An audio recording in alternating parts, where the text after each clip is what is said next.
तो राम राम भाई सारन है। तो भाई आज इस व्लॉग में हम डिस्कस करने वाले हैं ध्रुव राठी की एक अभी लेटेस्ट वीडियो आई है जो ब्लैकमेल फार्मर्स के ऊपर। भाई उसमें वो बता रहा है कि एमएसपी लागू होनी चाहिए या नहीं होनी चाहिए। तो भाई उस वीडियो पे आज हम बात करेंगे और भाई एक एक पॉइंट को बिल्कुल ब्रीफली मैं डिस्क्राइब करूँगा कि वो सही है कि नहीं है। और भाई मैं अभी खेत में हूँ तो आपको यहाँ पे लाइव भी दिखाऊंगा कि जो उसने जैसे समझाया है वो सही है या नहीं है। तो भाई चलो चलते हैं इस वीडियो में आगे बढ़ते हैं। आपको बता दूं इस वीडियो में हम क्या क्या डिस्कस करने वाले हैं। भाई हम पहले डिस्कस करेंगे एमएसपी होता क्या है और एमएसपी के फ़ायदे क्या हैं, एमएसपी के नुकसान क्या हैं और एमएसपी क्यों आनी चाहिए। तो इस वीडियो में आखिरी तक बने रहना और भाई ऐसे ही प्यार देते रहना वीडियो को। जैसे पहले मैं आपको बता दूँ जो एमएसपी है वो होती क्या है। एमएसपी होता है भाई मिनिमम सपोर्ट प्राइस, जो कि फार्मर्स को चाहिए होता है। जैसे कि आपको पता है कुछ गिनी चुनी क्रॉप्स पे लगा हुआ है, जैसे कि गेहूं और चावल जो ज़्यादा होते हैं, जैसे मिलेट्स वगैरह जो भी इसमें आ जाता है, इन पे लगा हुआ है। तो एमएसपी का मतलब होता है मिनिमम सपोर्ट प्राइस, कि हमें इतना तो चाहिए ही चाहिए, उसके मतलब कम से कम इतना हमें रेट चाहिए ताकि हमें नुकसान ना हो, मतलब फार्मर्स को नुकसान ना हो। तो भाई एमएसपी का मतलब ये होता है। एक और बात कर लेते हैं, जैसे इंडिया में क्या होता है, खेती लोग कई प्रकार से करते हैं। जैसे पहली जिसकी अपनी खुद की लैंड है, जैसे कि किसी के पास 1 किला है, 2 किला है, 3 किला है। दूसरी की जाती है जैसे कि कोई 1 साल पे ले लेता है पैसे, उसको मतलब किराया देगा मालिक को और वो उससे लैंड ले लेगा 1 साल के लिए।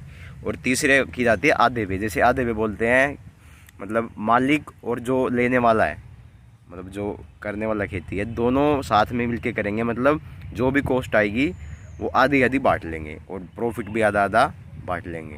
तो भाई ऐसी खेती की जाती है। तो मैं तीनों से बताता हूँ भाई मतलब कैसे खेती करते हैं और इसमें एमएसपी का क्या रोल है, मतलब इसमें बेनिफिट क्या होगा एमएसपी का। तो बारी बारी से डिस्कस करते हैं। और गाइज इंडिया में लगभग हर स्टेट में किले का जो मेजरमेंट होता है कि 1 किला कितने एरिया में होता है, हर जगह अलग अलग होता है। लेकिन सिमिलरली कह सकते हैं कि सेम ही होता है, लेकिन बोलने का तरीका अलग होता है। जैसे मैं आपको बताऊं हरियाणा में और दिल्ली साइड, दिल्ली में तो इतने या नहीं, हरियाणा पंजाब साइड किला बोलते हैं और यूपी बिहार साइड बीघा, मतलब बीघा वहाँ बोलते हैं। जैसे कि 1 किले में हमारे यहाँ 5 बीघा होते हैं। और यूपी बिहार साइड बोलेंगे जैसे उनके पास कितनी ज़मीन है तो बोलते हैं 1 बीघा, 2 बीघा, 3 बीघा। एरिया सेम ही होता है लेकिन उनके वहाँ बीघा में काउंट किया जाता है और हमारे यहाँ किले में। जैसे कि हमारे यहाँ 1 किले में 5 बीघा होते हैं और यूपी बिहार साइड 1 बीघा, 2 बीघा। जैसे आप इस वीडियो में देख रहे हो, जैसे ये 1 किला है पूरा गेहूँ का,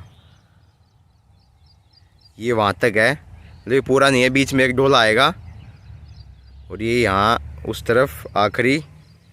और ये देखो यहाँ पे कोने पे ना ये आ गया, टी पॉइंट आ गया, ये यहाँ पे ख़त्म हो जाता है। तो ये 1 किला हो गया भाई हमारे यहाँ, अभी गेहूँ का है। जैसा इसमें देखो, इसमें जो जहाँ तक गोभी लगी हुई ना आखिरी दिख रही है, ये अलग से दिख रहा है। और ये यहाँ पे उस तरफ जहाँ पे ये खाली भी है, इसमें अभी कुछ लगाएंगे, ये पूरा 1 किला हो गया। इसको हम समझेंगे पेन और पेपर से, क्योंकि मैं ओरली बताऊँगा तो आप मेजरमेंट मतलब करने में हिसाब किताब गड़बड़ा सकता है कि कितना खर्चा आता है 1 किले में, कितनी खाद वगैरह जो भी उसमें लगता है। तो मैं इसको पेन पेपर पे समझाऊंगा घर पे जाके। तो भाई इसमें देखो ये है those farmers have their own land, मतलब जिसके पास अपनी खुद की खेती होती है ना, ये उसका एक मैंने ओवरऑल मतलब चार्ट सा बनाया समझाने के लिए।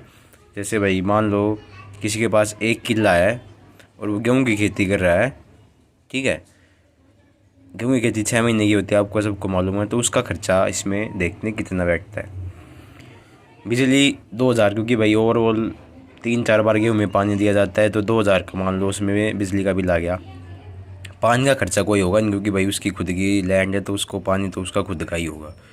लेबर का मान लो भाई जैसे हार्वेस्टिंग के टाइम पे या बीच में गेहूँ में स्प्रे वगैरह या उसमें घास फूस हो जाती है, उसको निकालने के लिए 600 रुपये लेबर लेती है। तो 4-5 लेबर भी आएंगे तो उनका मोटा मोटा 2 से 5 हज़ार हो ही जाएगा। और भी ट्रैक्टर उसका खुद का ही है तो उसका डीजल ही लगेगा 2000 रुपये का एक बारी गेहूँ लगाने में। ये 2000 भी ज़्यादा बोल दिया, कम ही लगेगा, लेकिन 2000 मानते हैं क्योंकि ट्रैक्टर भैया एवरेज कम देता है।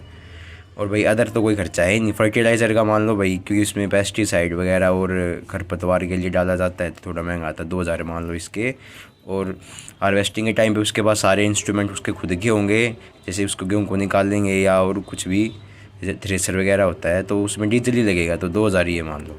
तो टोटल मान के चलते हैं कि 10-12 हज़ार रुपया खर्चा इसमें आ जाएगा। और उसके बाद क्या होगा, जैसे यहाँ पे मान लो किसी के पास 1 किला, तो उसमें मोटा मोटा 50 मन गेहूँ निकलते हैं, और 1 मन में होता है भाई 40। तो 50 मन इंटू 50 इंटू 40 कितना हो गया, 2,000। और इसको 100 से भाग क्यों करेंगे, क्योंकि हमें क्विंटल में निकालना है। तो ये 20 क्विंटल हो गया, और 20 से 25 ही निकलता है 1 किले में। तो 2,200 का रेट है मैं MSP मिनिमम नियरली मेरे हिसाब से हर स्टेट में। तो ये भाई अगर 20 क्विंटल निकलता है तो 44,000, और 25 निकलता है तो 55,000। तो टोटल मान लो भाई 10,000 का खर्चा हो गया। तो 1 किले में कितना बचा, 34, और 55 के अगर मान लो ज़्यादा निकले क्यों बढ़िया हो गए हैं तो कितना हो जाएगा भाई, 1 0 यहाँ कम है, तो 45,000 रुपये उसके आसपास हो जाएंगे। अब भाई उसके पास अगर 1 किला है तो वो 40,000 में क्या ही निकाल लेगा, 2 में क्या 80 निकाल लेगा, 3 में एक 20, और उसकी फैमिली भी होगी, उसके खर्चे भी हो गए।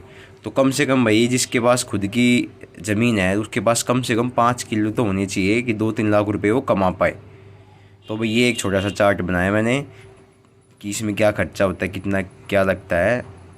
और भाई इसलिए लोग MSP की डिमांड करते हैं।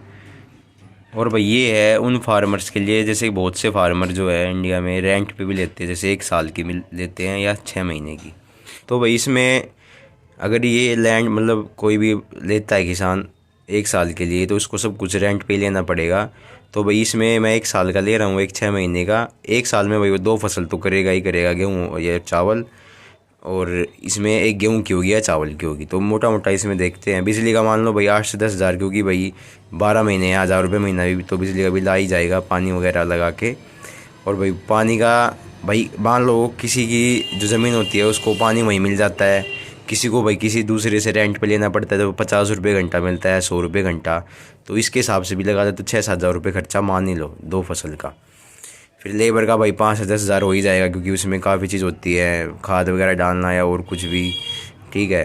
तो उसमें लेबर लगती है, और 600-700 रुपये पर लेबर जो है चार्ज होता ही है। ट्रैक्टर का मानो भाई, क्योंकि इसका भी देना पड़ेगा, क्योंकि एक बारी में गेहूँ बोते तो 5,000 रुपये खर्चा आता ही आता है। तो इसमें 5 से 10 में मान के चल रहा हूँ। फर्टिलाइज़र का भी भाई 5 से 10 खाद वगैरह मिला के, पेस्टिसाइड या इंसेक्टिसाइड छिड़क के इतना आ ही जाएगा। और हार्वेस्टिंग के टाइम पे भी भाई थ्रेसर वगैरह मंगाएंगे तो उसमें वो अपना चार्ज तो लेते ही है, 5 से 10 हज़ार ये मान लो। और अदर भी आ जाता है भाई, जैसे कि कई बार क्या होता है पाइप वगैरह लाना पड़ता है पानी के लिए, या और कुछ इधर उधर हो ही जाता है। और तो मान लो भाई 2 क्रॉप्स का मोटा मोटा उसने 80,000 रुपये कमाए। जैसे पीछे मैंने बताया था ना गेहूँ चावल कितने निकलते हैं, तो 80,000 रुपये उसने कमाए भाई 1 साल में। उसमें से भाई 30,000 रुपये का खर्चा मान लो, 30-35 मान लो, 40 मान लो, 30-40 मान लो, लेकिन 30 मैंने कम से कम रखा है।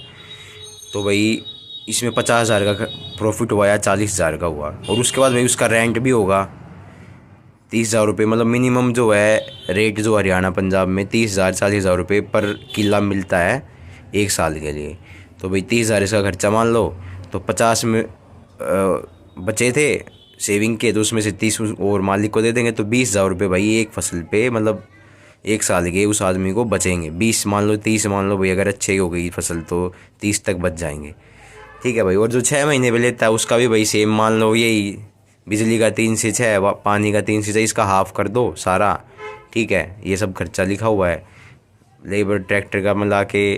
फिर भी उसको मान लो 30,000 रुपये उसने बचा लिए, फसल अच्छी हो गई, ठीक है। तो 30,000 में से मान लो भाई 6 महीने के लिए लिया है, तो उसको 15,000 रुपये उसको देने पड़ेंगे मालिक को, तो उसको 15 से 20,000 रुपये का प्रॉफिट होगा। तो भाई सीधी सी बात ये है, जो जब इन किराए पे लेगा उसको इतना बेनिफिट नहीं मिलता, और जिसकी खुद की लैंड होगी उसको भी 5 किलो तो होनी चाहिए कम से कम, अगर बढ़िया प्रॉफिट चाहिए। जैसे मैंने ये आपको चार्ट बना के दिखाया है, रेट वगैरह और सब कुछ खर्चा वगैरह, फर्टिलाइज़र जितना भी, भैया हमेशा वेरी करेगा, क्योंकि ये गेहूँ और चावल की फसल है। अब मैं सीधी सी बात बताऊँ, MSP मांगी जा रही है तो हर फसल पे मांगी जा रही है। अब भाई फसल तो बहुत ज़्यादा होती है, मतलब सब्जियां भी होती है बहुत सारी, उसमें टमाटर आलू प्याज बहुत सारी चीज़ें होती है, तो ये हर चीज़ पे वेरी करेगा। और जितना मेरे को मालूम है सब्जियों पे भाई बहुत ज़्यादा मतलब अमाउंट खर्च किया जाता है, क्योंकि उसमें खाद वगैरह फर्टिलाइज़र बहुत ज़्यादा डालने पड़ते हैं, क्योंकि उसमें कभी कभार कीड़ा लग जाता है, कभी कुछ हो जाता है, कभी कुछ, कभी कभी तो सब्ज़ी होती ही नहीं है, ख़राब हो जाती है, पैदावार ही कम होती है। तो भाई ये वेरी करता है। और सब्ज़ी में भाई मैं बता दूँ खर्चा ज़्यादा आता है, जो किसान है उसको पता ही है भाई, किसी को बताने की क्या ज़रूरत है। और ख़ासकर उन लोगों को भाई जो रेंट पे लेते हैं, रेंट वालों को तो भाई और ज़्यादा नुकसान होता है। जिसकी खुद की ज़मीन है वो तो झेल लेगा, लेकिन रेंट वाले को भाई उसको रेंट भी चुकाना है, और फसल तो बढ़िया होनी चाहिए, नहीं तो उसका नुकसान बहुत ज़्यादा हो जाता है। और अब बात करते हैं इसके बेनिफिट की और नुकसान क्या होंगे। तो भाई बेनिफिट तो आपको सबको पता ही है भाई। अगर एमएसपी मिल जाएगी, जैसे ये जितने बड़े बड़े डीलर हैं या कंपनी के मालिक हैं, जैसे पतंजलि, नेस्ले, पैसले, जितने भी मतलब खाने पीने की चीज़ें बनाते हैं भाई, इनका ज़्यादा बेनिफिट है, क्योंकि ये सस्ते दामों पे ख़रीदते हैं। खेत में जाके सीधा मान लो खेत में पहुँचे किसान के पास कि भाई इतने में दे दो, देना है तो, और वो दे भी देते हैं भाई, क्योंकि उनको पता है इसको स्टोर करेंगे कहाँ रखेंगे कहाँ नहीं रखेंगे, भाई ख़राब हो जाएगी, दे दो, जैसे जा रहा है दे दो, पैसे तो आएंगे, हमारा नुकसान नहीं होगा। तो भाई इनका अगर एमएसपी हम लागू कर देंगे, कानून आ जाएगा, तो भाई ये उसी रेट पे हमसे ख़रीदेंगे जिस रेट पे हम जो एमएसपी लागू होगी, और हमारा नुकसान भी नहीं होगा और हमारे कुछ सेविंग भी हो जाएगी। और जैसे मान लो कई जगह मंडियों में अपने मन माने भाव मांगते हैं सब्जियों पे, खासकर सब्जियों पे कह रहा हूँ, क्योंकि उन चावल पे तो शायद एमएसपी दे रहे हैं। तो उस पे क्या होगा भाई, और सब्जियों वगैरह भी वगैरह मिलेगी हमें एमएसपी, तो भाई उसमें बढ़िया सेविंग हो जाएगी और किसान सही से जी पाएगा, खासकर वो जो रेंट पे लेते हैं। और जिसकी खुद की ज़मीन है, मान लो जिसके पास 1-2 किला है भाई, उसका भी थोड़ा हो जाएगा, क्योंकि 1-2 किले में कुछ होने जाने वाला तो होता नहीं है, लेकिन उसका भी बेनिफिट हो जाएगा, और रेंट वालों का भी बेनिफिट हो जाएगा। और जो आधे आधे पे बोते हैं साल पे, जैसे आधे पे मालिक और उसका आधा आधा हो जाएगा, उनको भी बेनिफिट हो जाएगा। मतलब इसके लगभग बेनिफिट ही है, नुकसान तो इसका है ही नहीं। जैसे भाई हम समझते हैं एक एग्जांपल से, जैसे भाई मान लो गाजर जो है मंडी में चल रही है, मंडी का रेट भाई ये होता है कि फिक्स नहीं होता, जैसा कस्टमर आएगा वैसा उसको दे दिया जाएगा। अब जैसे मैं आपको बता दूं कि मंडी में गए भाई, गाजर का रेट आ गया एकदम से, पहले तो 20 रुपये किलो बिक रही थी, फिर एकदम से जैसे क्या होता है, ज़्यादा सामान आने की वजह से मार्केट में, जैसे कि मान लो एकदम से बहुत ज़्यादा गाजर आ गई, तो आपको पता है लेने वाले क्या करेंगे, उसका दाम नीचे गिरा देंगे। वो दाम नीचे गिरेगा, एक दिन 20 रुपये किलो थी, फिर एक दिन वो 5 रुपये किलो पे पहुंच जाएगी, तो उसमें क्या हुआ, किसान को तो नुकसान हो जाएगा, क्योंकि वो तो 5 रुपये किलो ही लेके जाएंगे ना, जो बीच में लेने वाले हैं, जो भी छोटे मोटे कस्टमर्स जो अपना दुकान पे ले जाके बेचते हैं या बड़े डीलर हैं, तो 5 रुपये में ही लेंगे, लेकिन उसको बेचेंगे कितने में ही, वो कम से कम 40-50 रुपये किलो उसको बेचेंगे, लेकिन किसान को कितने में ले रहे, खाली 5 रुपये किलो। तो भाई इसलिए एमएसपी ज़रूरी है। अगर नुकसान की मैं बात करूं तो भाई एक ही नुकसान होगा, जो मान लो सरकार कह रही कि इतना खर्चा लग जाएगा, इतने पैसे और लेके आएंगे बजट में, ये वो, तो भाई ये बजट की तो बात अलग है, जो ये पैसे खा रहे हैं ना, जेबों में भर रहे हैं बैंकों में, इनका भाई ये नुकसान हो जाएगा कि इनको पैसे नहीं मिलेंगे जेबों में भरने के लिए, बस इनका यही नुकसान होगा, और सरकार का कोई नुकसान नहीं होने वाला। क्योंकि भाई नुकसान होगा कहाँ से, इनके पास इतने इतने पैसे ले लेते हैं, लोन ले करवा देते हैं, कहीं कुछ बना रहे कहीं कुछ, खाली एमएसपी के लिए इनके पास पैसे नहीं है। और एमएसपी मिलेगी तो भाई जो इंडिया का किसान है वो आगे बढ़ेगा। उसके पास मान लो अगर जो किसान है वो पैसे नहीं बचा पा रहा, तो इक्विपमेंट वगैरह या और भी टेक्नोलॉजी कैसे ला पाएगा, पैसे होंगे तो खरीद भी तो पाएगा ना। बस इनका यही है भाई, नुकसान तो सरकार का ही होगा, क्योंकि इनको पैसे जो खाने हैं, भ्रष्टाचार करना है, वो कहाँ से, उसको छुपा कर ही रखेंगे ना वो। तो बस भाई एमएसपी का कोई नुकसान ही नहीं है भाई, फ़ायदा ही फ़ायदा है। और जो जितनी बड़ी बड़ी कंपनियां यहाँ पे स्थापित हुई है, फ़ॉरेन की भी है भाई, ठीक है, इंडिया की भी, पतंजलि आपको पता ही होगा भाई, ये भी ऐसे करते हैं यहाँ पे। तो एमएसपी होगी तो भाई ये भी एक प्रॉपर तरीके से खरीदेंगे, और इनका भी बेनिफिट उतना ही होगा जितना इनको होना चाहिए। और साथ में गाइस ध्रुव राठी ने अपनी वीडियो में जो बताया है भाई ब्लैकमेल वाली में, तो भाई बिल्कुल सही बताया है उसने, और भाई मैंने भी सेम सही एक्सप्लेनेशन दिया है बाय पेपर और पेन।